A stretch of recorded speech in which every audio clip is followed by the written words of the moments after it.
So they are not related, and except for when Scott Snyder wants to be Zack Snyder's dad. I could not.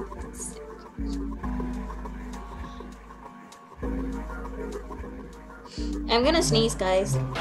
Don't do it! I said not to. Sorry. Also, bless you. Thank you. I found the tile.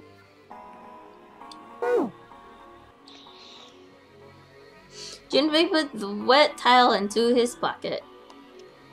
He was about to turn away when there was a noise behind him. Thank you, Patrick. He spun around to see Seven kneeling on the floor. His face was rigid and pale. I sneezed.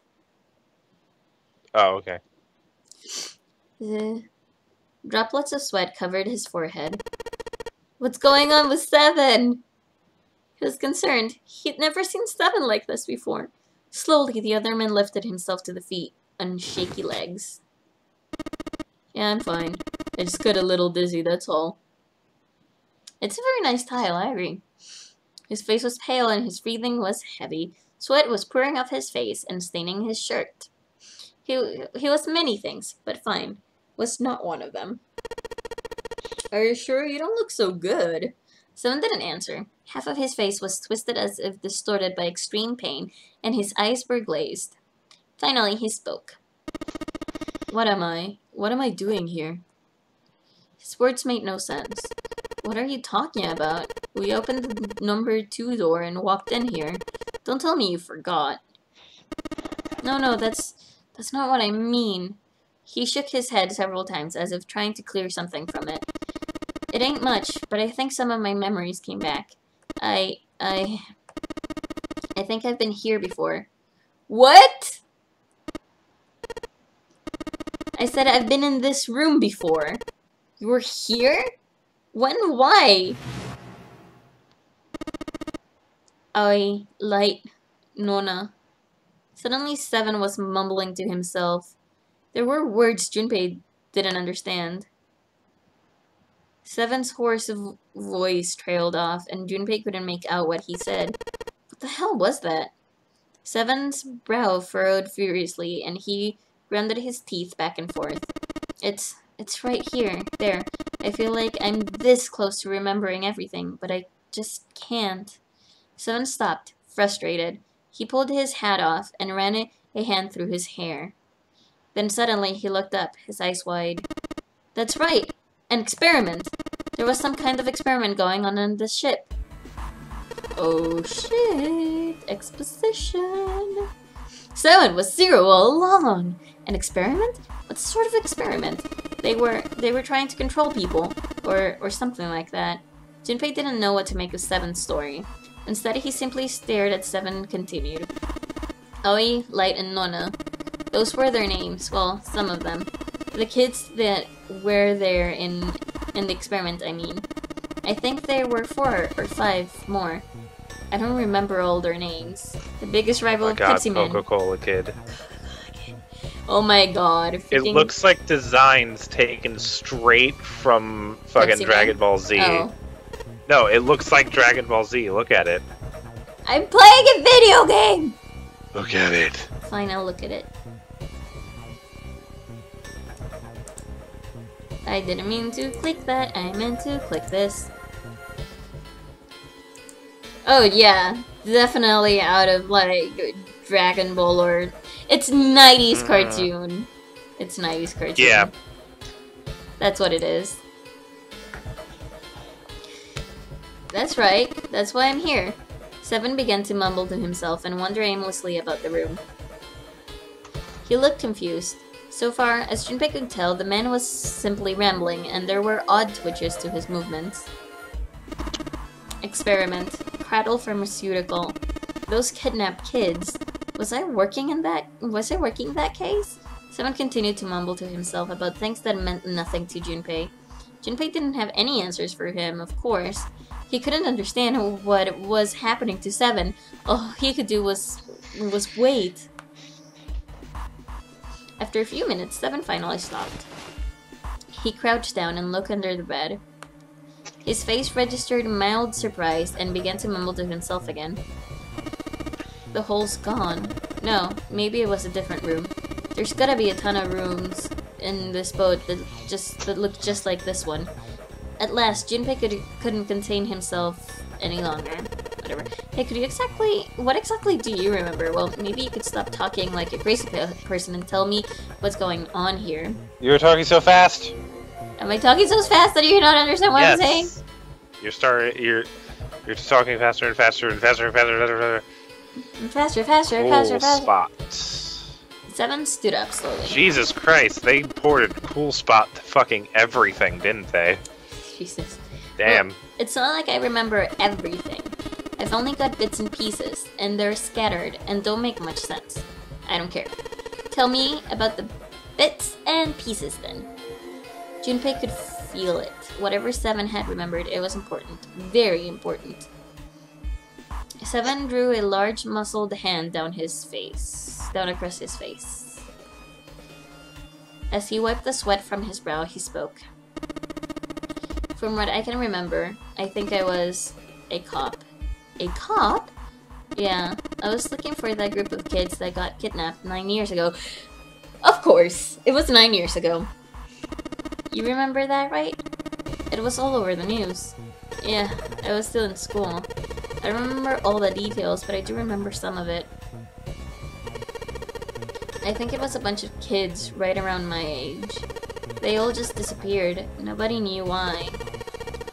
It was all over the TV and the newspapers every day. 16 boys and girls.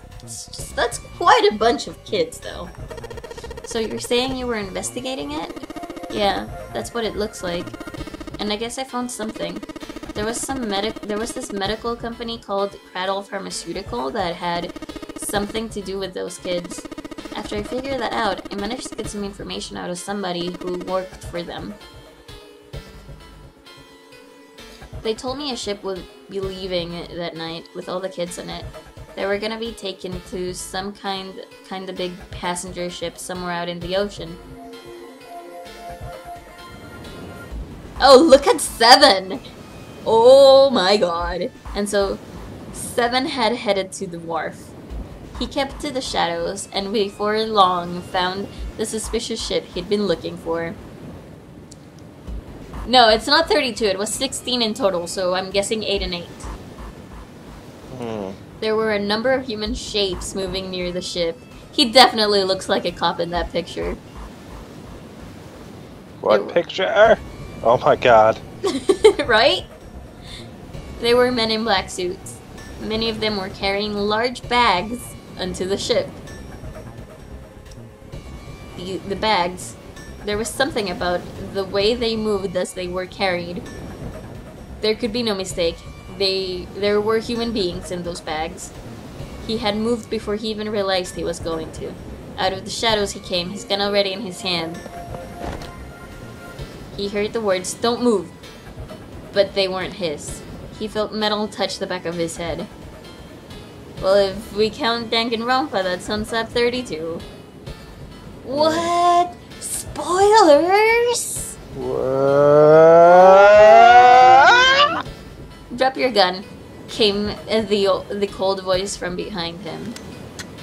With the words, he felt the cold metal thing behind him press against his skull.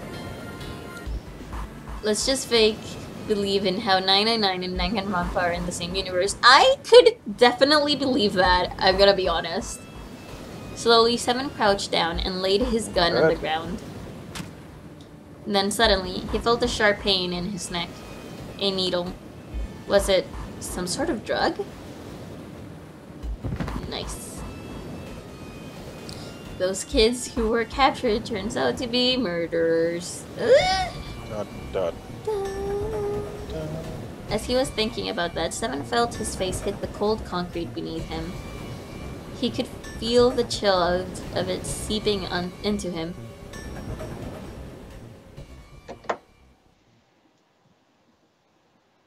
Damn it. Shit, my head hurts. 7 woke up to find himself lying on a hard floor. He twisted his neck to peer around the room. Where am I? It was a small shabby bed, and a dirty sink. A toilet with no stall or privacy of any sort. As a cop, it was a place Seven had seen all too often. I'm in a cell, huh? Opposite the toilet was a door set into the wall. Doggone Ron Paul. No! No.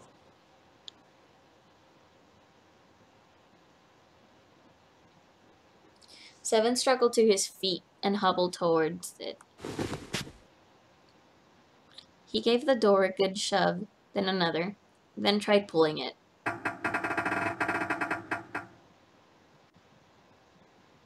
It didn't open. Well, that was about what he'd expect. It wasn't likely that someone would put him in a cell only to leave it unlocked. A guy named Ron has gone and put his dong on Paul. What? What? What? He threw himself against the door a few times, but to no avail. I knew it. Seven grumbled to himself as he moved back towards the bed. He sat down. He sat there for a very long time. Just how long, he wasn't sure. At last, he began to nod off and had nearly fallen asleep when he was roused by a distant voice. It's 9. The voice was far away, very far away. Seven couldn't understand what it was saying. Nonetheless, it was a voice, and a high one, most likely a child. His eyes shot open. As he listened, he could pick out several different, distinct voices. There were at least 5 or 6, possibly more. Where were the voices coming from? He looked around the room frantically. Perhaps the door? No, that wasn't it. Was it coming from the left? Was it coming from under the bed? He grabbed the bed and flipped it up with ease, because he's 7, and he's a mountain. There it was. There was a hole for ventilation in the wall where the bed had been covered with a metal grate. Seven laid down on his stomach and peered through the grate. He couldn't see anything. It was too dark. Now that he'd found it, however, there could be no doubt this was the source of the voices. For a moment, he was confused. Why were there children nearby? Then he remembered what the man from Cradle Pharmaceutical had told him. How a ship would take the kidnapped children from wharf to a waiting passenger liner out in the ocean. Was Seven on the passenger liner? It didn't matter. What mattered was that he find a way to the children. Seven looked at the metal grate. Could he fit through that hole? He stuck his fingers through the grate and grabbed hold of it. Ugh. And a lot of struggling later. How do you like that, son of a bitch? I'm guessing he, puts the emphasis on bitch because it's 7. The dark square sat open before him. 7 wiped the sweat from his forehead and crawled inside.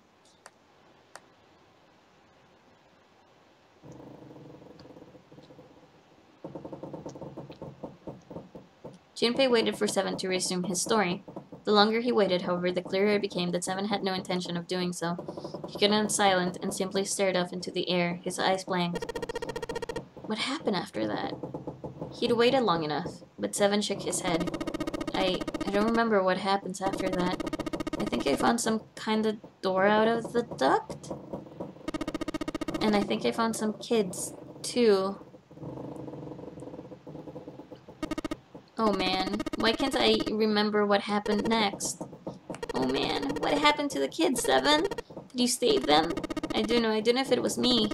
I've got this feeling. I think one of the kids died. A girl, I think. Huh? Deep in his heart, Junpei felt something very cold. 7's head dropped, and Junpei saw on it a look of sadness, the likes of which he had never seen on a man before. The large man's eyes blinked rapidly as if he were fighting back tears, and he swallowed.